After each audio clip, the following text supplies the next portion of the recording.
2014, I was so excited to learn when you and Mr. Branagh would have a crack at the Jack Ryan franchise. Yes. This is not only one of my favorite sets of books, of course, by Tom Clancy. It's also my Uh-huh. favorite set of films that have come up, Uh-huh. and what a great tradition to kind of continue the path, right? It started with Hunt for Red October.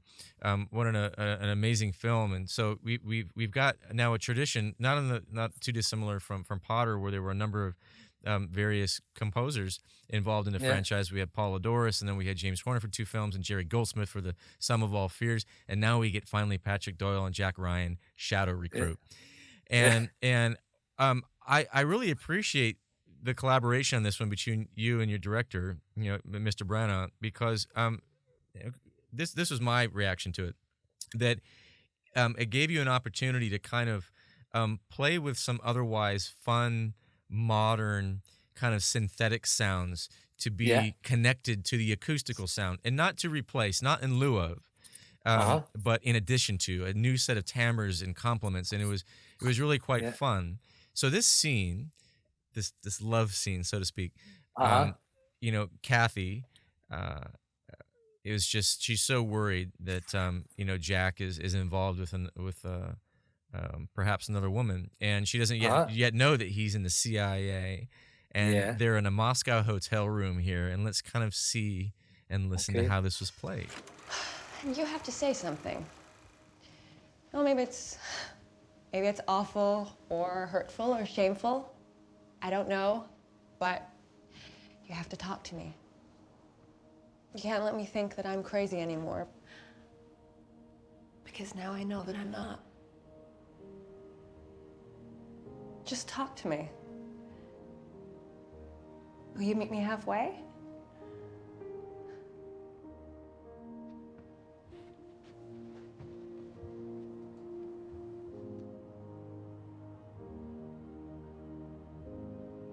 I'm in the CIA. Thank God. I thought you were having an affair.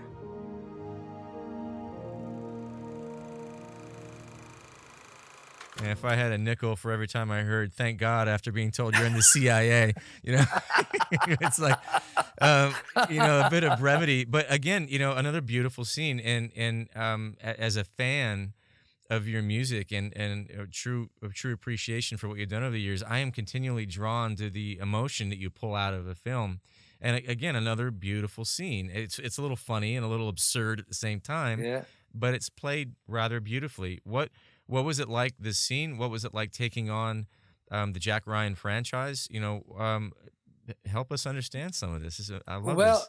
well, I knew that the franchise, um, of course, everyone knows this incredible franchise for all the reasons you mentioned earlier, and all the illustrious composers who have been involved in it. Um, I thought this didn't actually sort of play in my mind. Uh, I just knew that you know the film was a quality picture, Hmm. and Chris Pine and the cast were terrific. Um, and for Ken, of course, I want to do my best for him because he's very loyal, and he did a fantastic job of directing this wonderful action film. And Keira Knightley, I've actually met Keira Knightley. She's bizarrely, her mother lived in our street, and Keira Knightley and her brother went to same kindergarten as our kids at one stage. Oh, wow. Um, we met her at the premiere, and I said to her, "Do you know this?" And she's utterly charming, really charming. Um, but I just knew that I had to do a good job as usual. Um, it was a I actually what it, to cut a long story short, I did a lot of experimenting on brand new, fresh sounds and inventing my own sounds and creating my own synthetic sounds rather than taking these synth sounds off the shelf. Hmm. Um, I would I with my assistant, we invested in a lot of new sounds. I could uh, create delays and all sorts of bending and twisting of these sounds to create my own and my own palette that was unique to the picture. What was interesting was that the picture was temped, um, but before it was temped, I said I want to write at least 20 minutes of this score um, in terms of to get my to make sure my stamp was on it, in the best possible Mm. way for Ken. Um, so I got some early cuts of it and worked for got these sounds together. Then these scenes sort of were fairly Ken cut so quickly and is so confident about the early cut.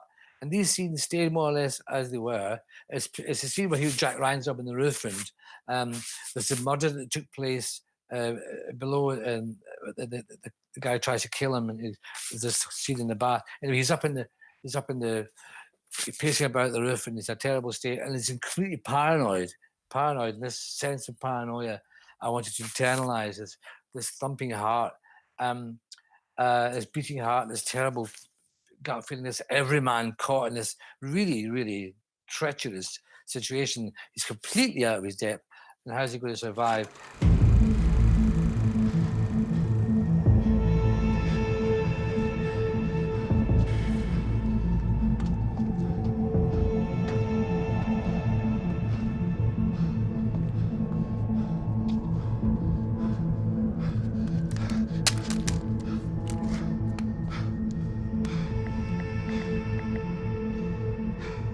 This is cornerback. I have a situation. You have 85 seconds.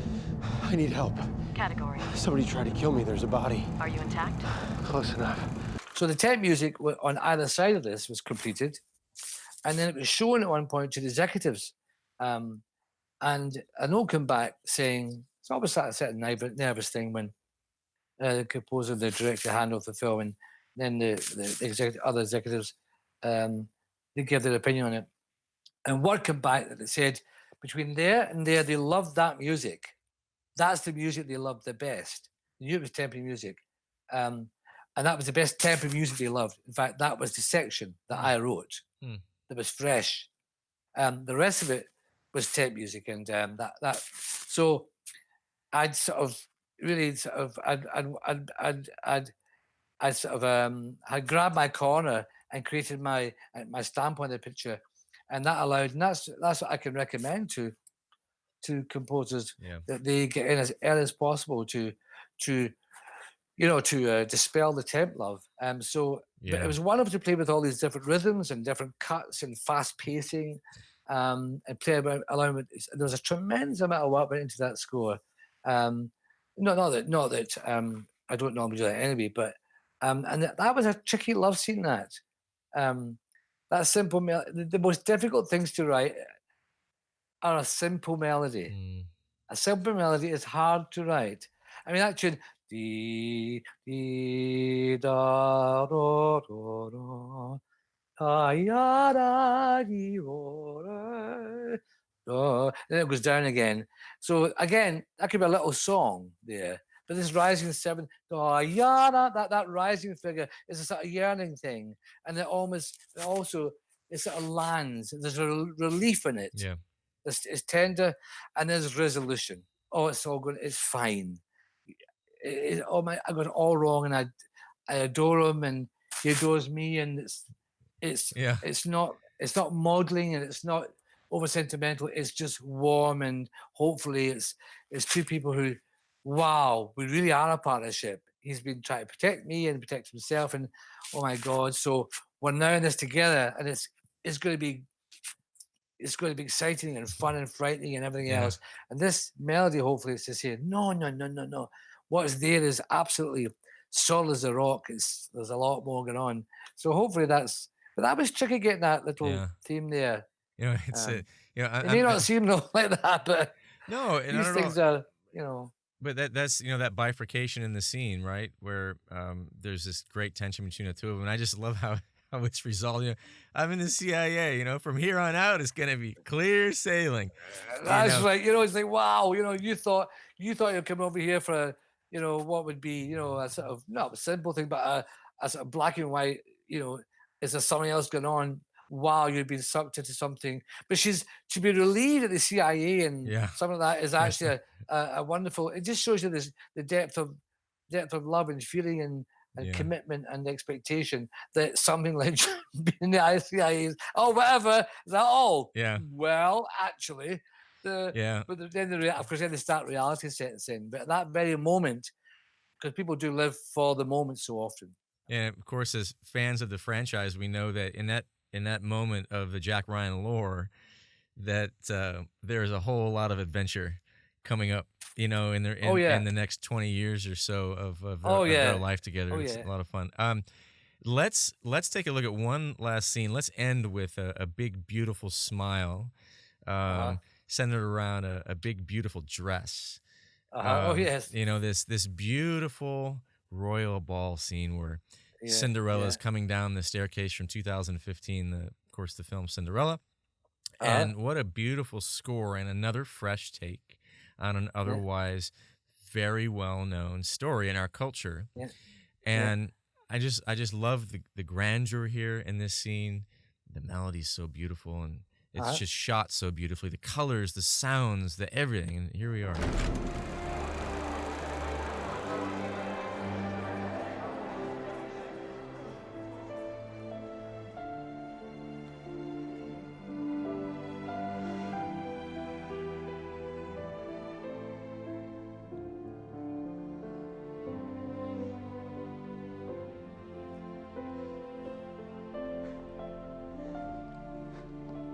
Excuse me.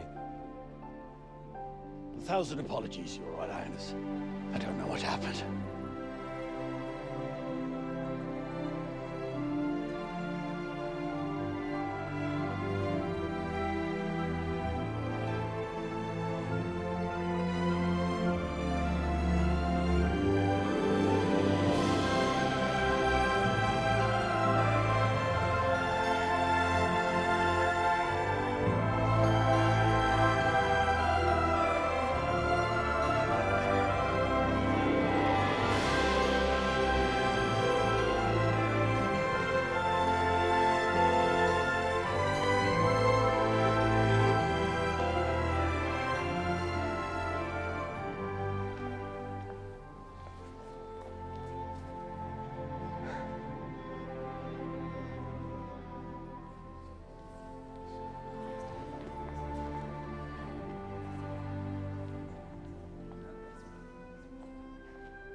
Mr. Kit.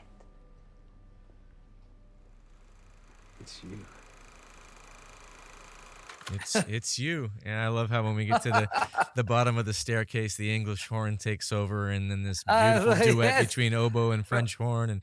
And if only all of us could have that kind of a music accompanying us as we come down the staircase, I think we'd all be you know Especially first thing in the morning. yeah, that's right. Looking Um, down for a breakfast. you know, I we all continue to just be amazed with the music that you give us, and we're able to continually look up to you and learn from what you've given us. And in this scene, if you need an exercise in how to write a melody, go study this. Among so many other things, I mean, the orchestration here is so beautiful, and it's one of those moments where, we as composers perhaps dream of those scenes where it's devoid of dialogue and it's a wide landscape, so we have an opportunity to kind of blossom. But at the same time, that's no easy feat. When you have to fill the screen and fill the emotional void, there's a responsibility there, and certainly there was that in this scene, and it's just filled out so amazingly well. Well, you're very kind. You really are very kind. But this was a really incredibly complex score. Mm. There was so much music, and it was written over. Started writing in 2013. The film came out almost 2 years later. So Wow. I was writing on and off all that time, and I had the luxury of being able to do so much of the orchestration myself, and um, because I just had the luxury of time, and I really could. And it came so quick with the cut.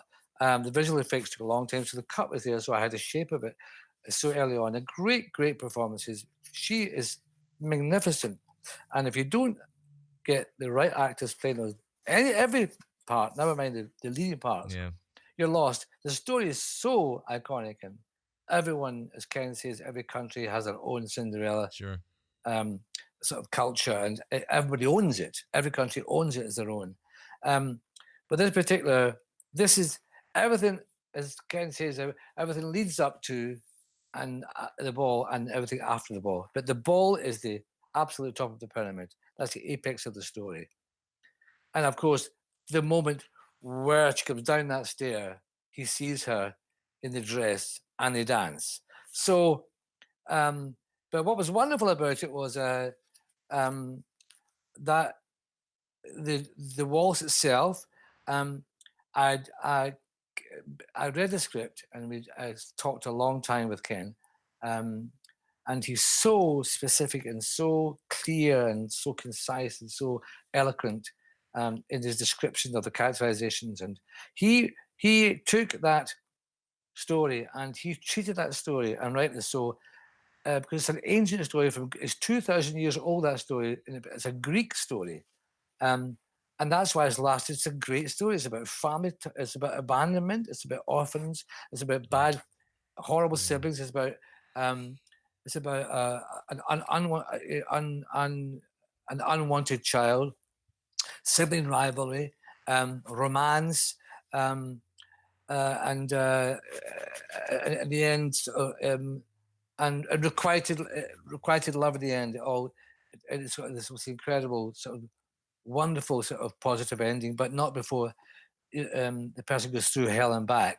Um, so um, we discussed. He would talk about these characters as he would about great operatic characters or great Shakespearean characters. And he feels this, she feels that. So, and the script is such a great, solid script, and it's not patronizing. It's a real story. People talk in a very realistic way about Yeah. the situations. It's dreadful to see how this girl is thrown around. So, I mean, you would have to at the ballroom needed all this music. So, um, and he's very keen to have simple melodies, direct melodies. They're the most powerful and but most difficult things to write. So I thought about it. I've learned to relax and not to go to the piano. And I thought about the film or conversation, and I just thought of the script, and I imagined the ballroom. Of course, we all know the story so well. I didn't look at the Disney one. I saw it a long time when I was much younger. So I sat down at the piano one day when I was on holiday, and it came da da dee da da dee da. The entire phrase da da dee da dee da. Da da dee da. That was it. That whole phrase came out, and I played it over and over again. I thought, well, this is it's a very simple tune. You can play it with one finger, and these little descending, passing notes against it. Dom, bo, bo. That's a descending note underneath it, little harmonies. So then I wrote it on the piano, and I sent it digitally to London, and my assistant sent me the music back, and then I sent the recording to Ken, and he came back. This is just on the money. He just went crazy. I love this. He sent it to choreographer in New York, and then within literally 48 hours, 24 hours, it came back to me in France. This little clip, and all it was a frame with Lily. James walked into the frame, and so did James Madden, the actor, and they just stood there, and this music played. This my performance I recorded it in my piano in France. It played against them, and that's all he did. And that's what Ken would do. He would just the other two people, theirs was joining them. That's the music, and then I thought, of course, after this the spell is broken, then we have to have an up-tempo dance. So I wrote this other dance and I sent that to him. Loved that, and I sent a piano version. But coming down the stairs, was very tricky because um, the Waltz tune appears obviously as a standalone piece, but before that you hear it. It begins as she reaches the top of the stair. Da da da dee da da dee da. And it starts to build the da da da, and it starts to build up and build up and build up. But the I don't think people realize this, but the big decision was the song Lavender Blue Dilly Dilly, which is sung in the beginning of the picture, the lullaby. That is not my melody. That is an old Mm. 17th, 17th century. No, sorry. Yes, 1690, around that time. That melody was a melody that that's been around for 400 years Hmm. down here. Um, Lavender blue, dilly dilly, lavender green. When I am king, dilly dilly, you shall be queen. Lavender's green, dilly dilly, lavender's blue. You must love me, dilly dilly, for I love you. So when it came to, I tried all my dee ra ra ra dee da da da dee, that theme, that big theme in there didn't work. Not right. It's too heroic. It's not right. It's his theme. This is something else. Yeah. And I struggled and struggled. I tried the waltz theme. I tried this. I thought, oh, hold on a minute. It's lavender blue. It's Yeah. lavender blue because it's her mother. It's the lullaby. Sure. It's her dream come true. The mother's with her. The spirits say, "This isn't about me. This is about that tune." So I mocked it up and played to Ken, and he says, "This is great." And he said something very interesting. He said, "That's very kind of you, Pat, to give this big moment to someone else's melody from a long time ago." Yeah. Thanks for doing that, and it's very generous of you because implying that if it was him in my shoes, I'd want my melody in that. But in fact, what it is I'm proud to say is my arrangement of it, Hmm. which is, as you know, as that's what you do as well. That's a crucial thing. But I'd love to say that melody is mine, but no, that's an old tune, which I thought, and of course, there's a huge part of me goes, "Oh God, I'm giving the big moment to somebody Yeah. else." But I thought, something, it's got to be right for the picture. Right. You have to make the right artistic decision, and that's clearly by your reaction. In fact, Will, my assistant, he didn't know the song. I thought, oh my goodness, it's part of the culture I was growing up. Sure. I'm surprised. Maybe he was never taught at his school, but certainly when I was growing up, it's a very famous song. He would go around the mulberry bush, and Yeah. that one, a tissue we all fall. Who's that one? Ring a ring a rose, it's a We pocket all full of fall posies, down. it's a Yeah. tissue. That's about the plague. Yeah. A tissue, we all fall down. That was that should the symptoms would be sneezing and people would collapse and die. And so that little rhyme, in fact, is something far darker. Um, and I think Lavender Blue could be possibly maybe some other meaning. I don't know, but it's certainly become a children's lullaby. Yeah. So um, that's how it came. But and the the cor anglais was him, and the oboe was her. Cor anglais is just like as I say, it's just a fat oboe really. Yeah. It's on a bigger oboe. Um, so I thought it'd be nice. And again, that simple tail end. I remember thinking, it seems simple when you listen to it now, but I spent quite a lot of time angsting over that moment. Sometimes you do, you think. And then I wrote that, and it seems so natural now, but look at it now, I remember that moment seems so easy, yet why sometimes your head, you give yourself a lot of angst, unnecessary angst. Yeah. Well, I think Anyway, that this speaks to, you talk about you tried this, then you tried this, then you tried this, and yeah, and I think there's a lot to be said about that, right? Where particularly in the craft of film, where it's not like you're writing a score for the concert stage and you kind of have the ability to uh, make choices that don't affect so many other things down the road. You know, Yeah, it affects yeah, itself essentially. yes, But with yes, film, you know, music affects so many other things, and I think yes. there's a lesson here for anyone who's writing in this craft, and that is that, you know, I mean, you may not get it the first time, you may not even get it the 10th time. You know, one of my favorite stories that I take away from Jerry Goldsmith that he shared with me before he passed away all those years ago was how terribly difficult it was for him to come up with a melody for this movie Medicine Man he was working on with Sean Connery, and Uh-huh. he spent days agonizing over one of the melodies for this beautiful canopy top scene in the jungle.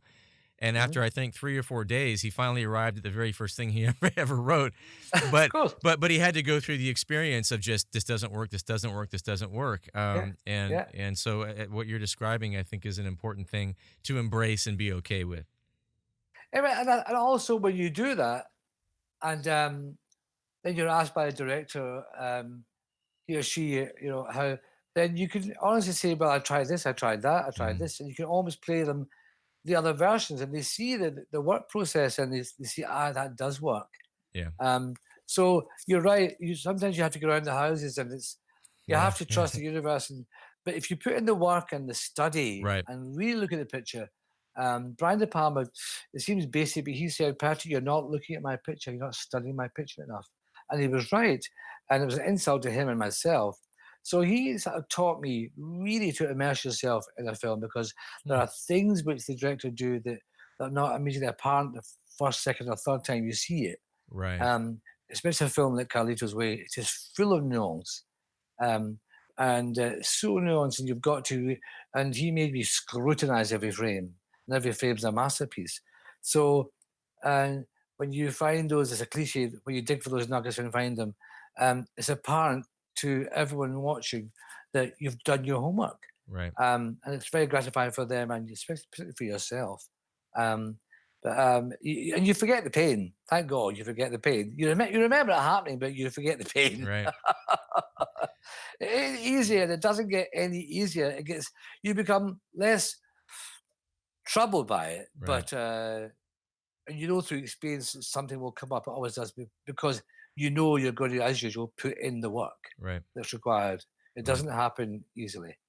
Well, you're clearly still putting in the work all these decades later, and it's inspiring. We're so happy to have you here on the program, and thank you for being so generous with your time and your mind. And you know, we're looking forward to whatever is coming next. And you know, we'll get through all of this cultural pause that we're in, and you know, Yes, once we're out yes. of it, you know, It's an extraordinary time for everyone, and yeah, no one can predict what's going to happen, and yeah, we just have to just keep our heads down, and do the right thing, hopefully, and just look after ourselves and our families, and um, just be grateful when you've got a bit of space to walk, or which I yeah, do, or anything that can accentuate the positive, as they say, then just to do that, because there's always somebody a lot worse off than you, apart from um, becoming ill, or not surviving. It's an extraordinary thing. So um, let's hope that the world learns a lot, and particularly about how wonderful the world is without being polluted by cars and planes, and that we all use. And suddenly the world is, you see skies you've never seen yeah. No, before, it's and beautiful. stars you've never seen before. You think, Yeah, well, hopefully there's some good will come out of this, in terms of saving the planet, looking after the planet, looking after each other, and caring more about each other. So you can only hope for the best, and you know your little tiny little contribution. You do your best to keep doing the best of what you do yeah. and what you enjoy. But it's a great honor to be asked to do this, and a big hello to everyone in the world of just the world. The world, the world. And I only hope I haven't rabbited too much, and that those of you who want to do it as a profession have gleaned a few hints about how to get from A to B. Absolutely. Well, as I said, we're very much looking forward to the next thing or things you have for us all to enjoy. And again, Yeah. thank you so much for your time. It's a pleasure to have you here. For everybody out there, we will see you at the next Film Music Focus. Until then, see ya. Brought to you by Santa Concerts.